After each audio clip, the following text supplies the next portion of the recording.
Good afternoon, everyone. Good afternoon. Notwithstanding what Donald Trump continues to say, the affordability crisis in America is very real.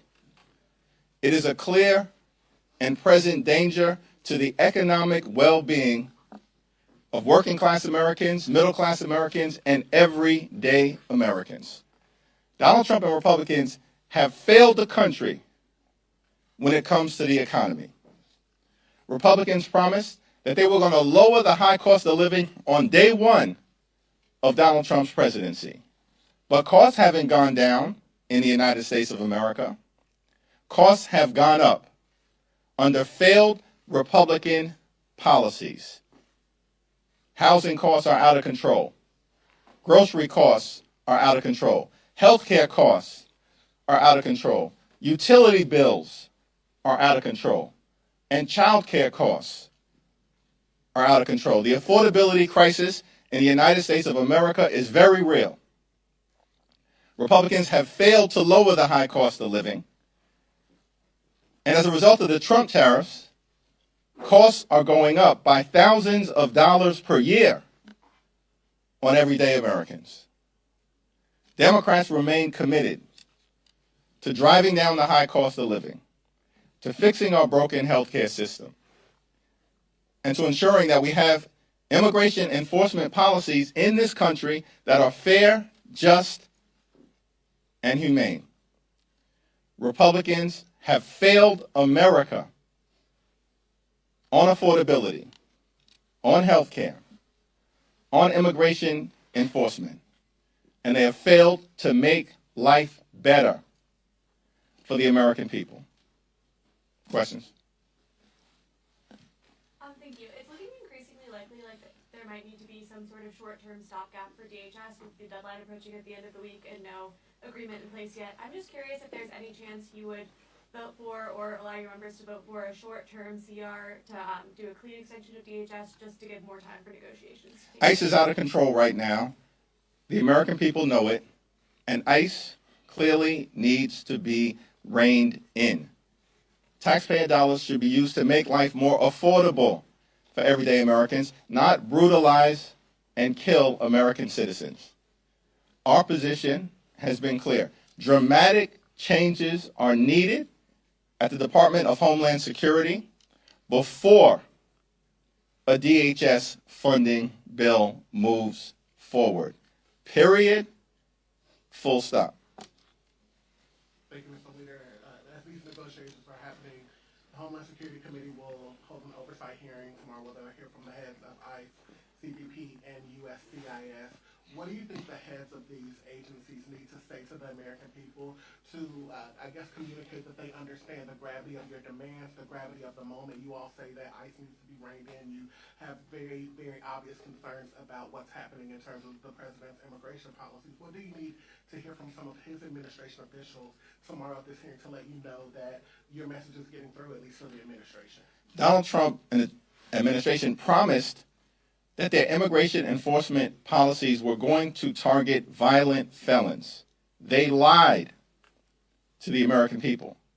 The Trump administration is not targeting violent felons. They're targeting American citizens, communities throughout this country, and law-abiding immigrant families.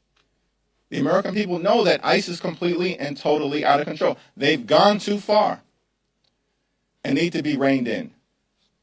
At the hearing this week, Trump administration officials should apologize to the American people for using their taxpayer dollars to unleash wicked brutality on the American people, and in some cases, kill them in cold blood, like Renee Nicole Good and Alex Preddy.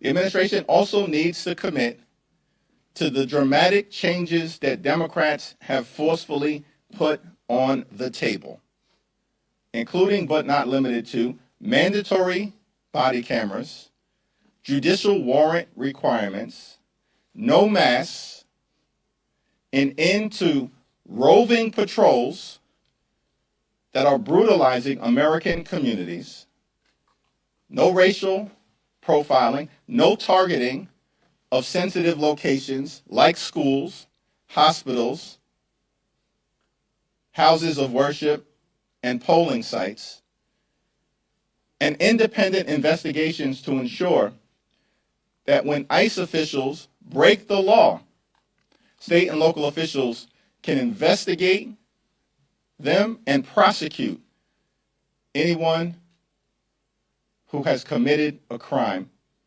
in the United States of America. House and Senate Democrats have clearly transmitted to the American people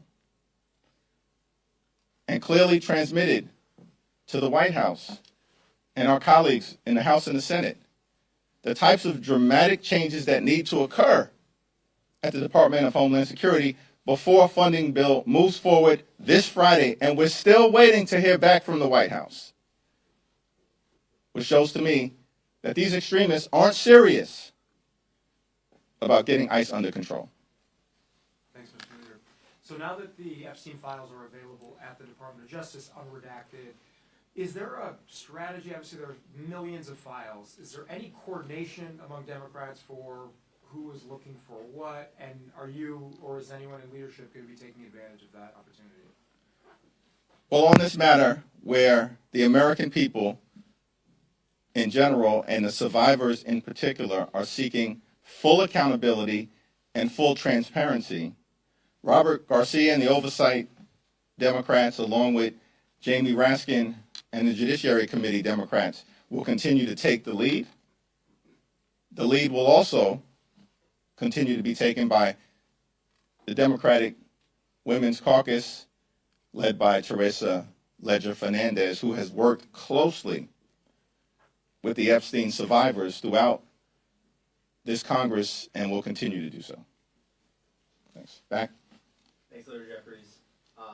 The House voted unanimously to strip out that provision the Senate put into the appropriations package that would allow senators to sue the government over Jack Smith's investigation and get money back.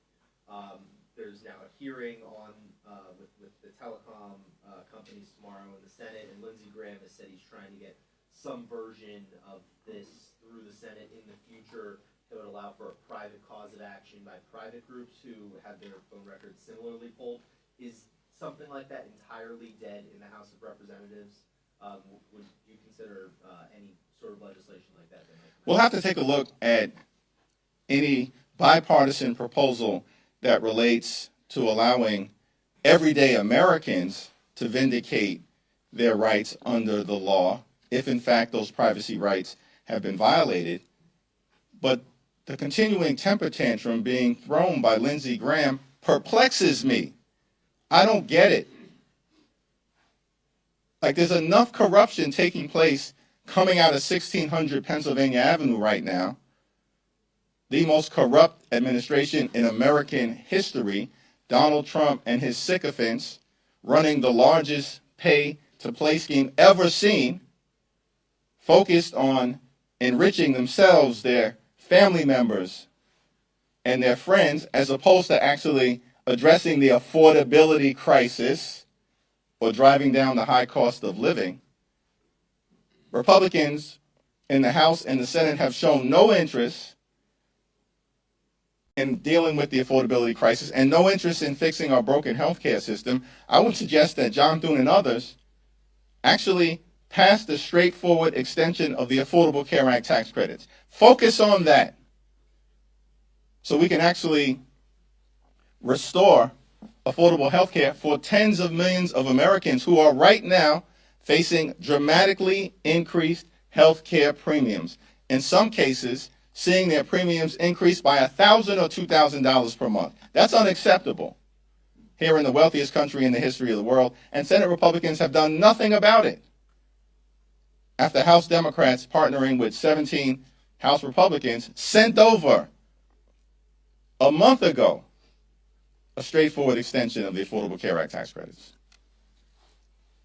Rosa DeLauro said she would support a funding bill that essentially funds every portion of DHS except for ICE and CBP. A, is that something you would support? And B, if it is, would that not be basically giving up all the rest of the leverage, given that the big beautiful bill funded those two agencies for 4 years? We don't look at the moment that we're in as exercising leverage over the other side. We want to fund the government in a manner that actually promotes the health, the safety, and the economic well-being of the American people.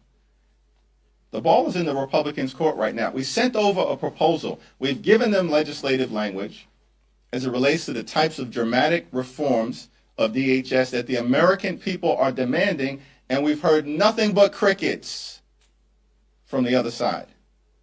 That says to me that Republicans are preparing to shut down the Coast Guard, shut down FEMA, and shut down TSA because they'd rather see that outcome than actually force ICE and other parts of DHS to conduct themselves like every other law enforcement agency in the country.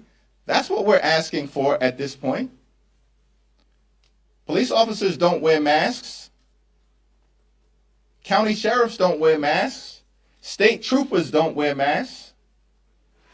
Why are Republicans committed to unleashing masked ICE or CBP agents on the streets of America to visit brutality on American citizens while at the same time targeting law-abiding immigrant families? It's all so completely and totally unhinged, unacceptable, and un-American.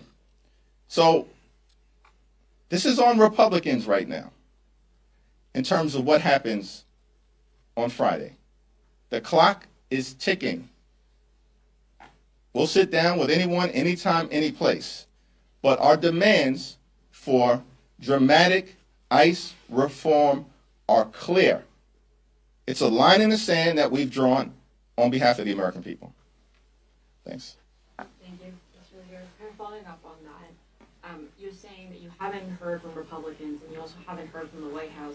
How confident are you that if there is a shutdown of DHS, you'll be able to reach a deal during that? We've made clear to Republicans repeatedly throughout this Congress that we're not down with the my way or the highway approach. For some reason, these Republicans tried to convince all of us, the American people, that we were in the midst of some irreversible MAGA revolution, which none of us on the Democratic side of the House ever believed. Because the bottom line is, Republicans wouldn't even be in the majority in the House right now had they not stolen 3 seats from the people of North Carolina in mid-decade gerrymandering that occurred in 2024. They wouldn't even be in the majority right now. And yet they try to convince everybody that somehow the country was in the midst of a MAGA takeover, which nobody with any sense believes at this point, because Republicans continue to be destroyed electorally. Literally, Democrats since January of 2025 haven't lost a single competitive election. Every single state house seat, more than 25, that have been flipped in this country have been flipped by Democrats. Zip zero on the other side. In fact, most recently, everybody was stunned to see what happened in Texas. A district that Donald Trump had initially won in a state Senate seat by 17 points. And a Democrat wins by 14. That was a 31-point overperformance. Shocking to the country. But then I was amazed because I assumed that that was the high watermark. A 31-point overperformance in a state Senate district in Texas that's larger than congressional districts until this weekend. In Louisiana, which just happens to be the home state of the Speaker of the House and the Majority Leader. Presumably, ground zero of the MAGA movement. And yet, in a Louisiana State House seat, just on Saturday, that Donald Trump apparently won by 13 points in November of 2024. The Democratic candidate, wait for it, just won by 24 points in Louisiana, the heart of Mike Johnson and Steve Scalise territory. That was a 37-point overperformance, if my math is correct. This is stunning. It's over for these extremists. And so the notion that in the face of Republicans being rejected all across America and Democratic candidates up and down the ballot throughout the country being embraced, the notion that this week Republicans were going to proceed with a my way or the highway approach and act like they have the high ground on any issue, they do not. It's over for these people. Apparently, they're the only ones who haven't come to that conclusion. I think that's a good segue to talk about the Save America Act. First of all, what do you, why are they doing this again? They already passed a version of it. What do you think they're doing with this? And how do you see it relating to Trump's talk about nationalizing elections? Well, Donald Trump clearly wants to nationalize the election because he knows if there's a free and fair election, it's over. Right? The House is gone. Senate majority likely gone as well for these Republican extremists. Because the American people see, as Democrats, we're the only ones actually fighting hard on the issues that matter to drive down the high cost of living, to fix our broken healthcare system, and to clean up corruption and the mess that Donald Trump and Republican policies have created. Republicans have adopted voter suppression as an electoral strategy. That's what the so-called SAVE Act is all about. And this version is worse than the last version. Because this version, as I understand it, would actually give DHS the power to get voting records from states across the country. Why would these extremists think that's a good idea that we as Democrats are going to accept at this moment in time? We want DHS and ICE, who have been brutally, viciously, and violently targeting everyday Americans, to have more data about the American people? It's outrageous. Something is really wrong with these folks. I think they're trying to lose elections at this point. They're a disaster. They failed. And so the only path forward, we've given a list of 10 demands. Those demands are completely consistent with the values of the American people, and we're waiting for a direct response from Donald Trump, the White House, and Republicans on Capitol Hill.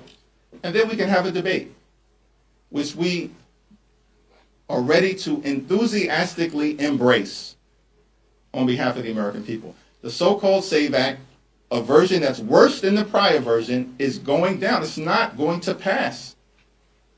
If it squeaks by the House, it's dead on arrival in the Senate. They're wasting time. Again, why are Republicans trying to do everything but make life better for the American people?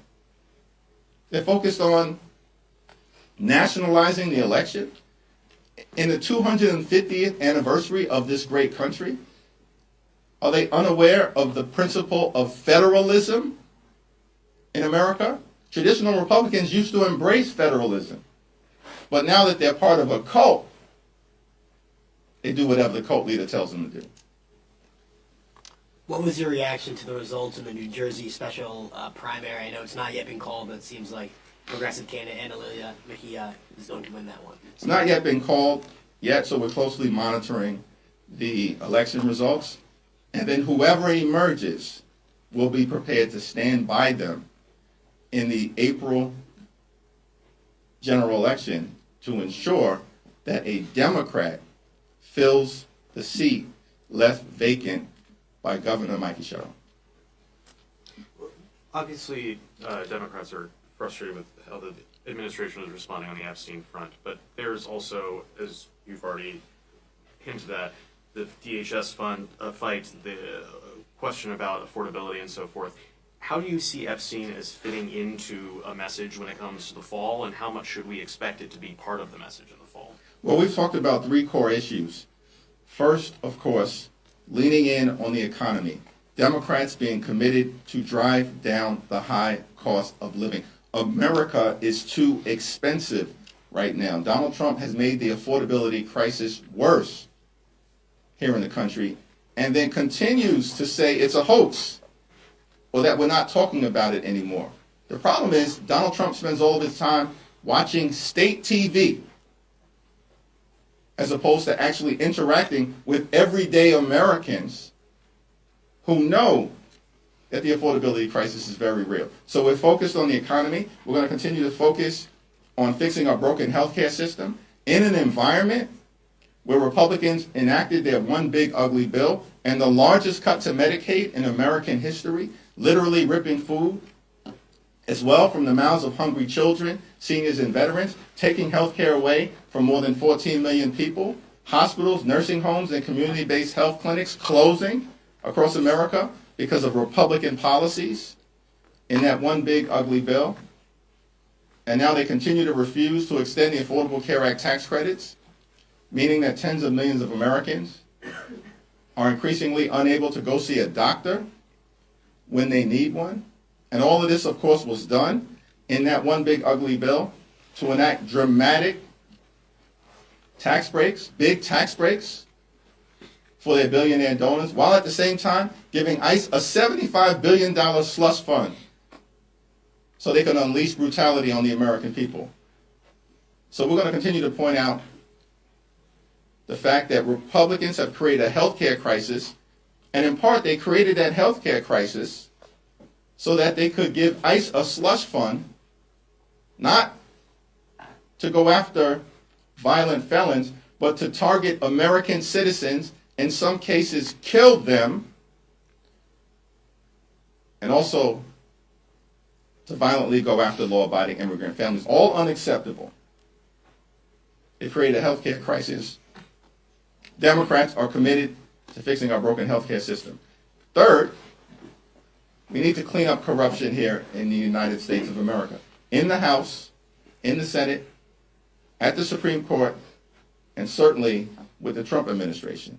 And in that context, the American people are correctly demanding transparency and accountability as it relates to the Epstein files. What is the administration hiding? Who are they trying to protect? These are questions that, of course, led by Robert Garcia, Jamie Raskin, and Teresa Leger Fernandez, House Democrats are going to continue to press forward on, consistent with what the American people are demanding. Thanks. Thank you, Mr. Leader. You said that the SAVE Act is not going to pass the House, but a vast majority of Americans, including 70% of Democrats, do support having voter ID requirements. So are Democrats on the wrong side of an issue with so much support? What's the path forward for Democrats here? Republicans are clearly on the wrong side of every single issue, which is why they are getting crushed electorally. This is a desperate effort by Republicans to distract. The so-called SAVE Act is not about voter identification. It is about voter suppression. And they have zero credibility on this issue, Republicans, in the same way that they have zero credibility on every other issue, which is why they continue to be routed electorally, including in districts and states that Donald Trump won comfortably in November of 2024. The last shutdown, the 43-day shutdown, was over the ACA extensions, and the shutdown ended without getting those extensions. What's your belief as to how this next shutdown could end? Do you have guarantees for the American people that these demands will happen? The last ones didn't happen. Yes, and the last ones did actually happen in the House of Representatives. So no one was talking about health care generally and the Affordable Care Act specifically in September of 2025 until House Democrats, joined by Senate Democrats, started to talk about it in the context of the looming crisis because of the pending expiration of the Affordable Care Act tax credits.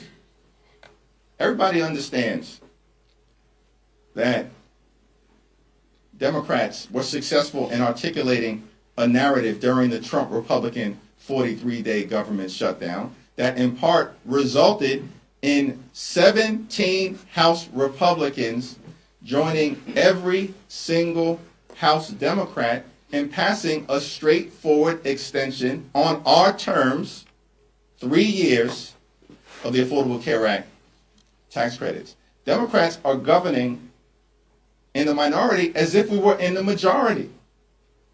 We've had more successful discharge petitions led by Democrats in this Congress over the last few months than have occurred in the last few decades combined. So the one thing we can guarantee to the American people is that we're in this fight on their behalf until we win this fight and begin the process of ending the national nightmare that Donald Trump and Republican policies are inflicting on the American people. Thank you.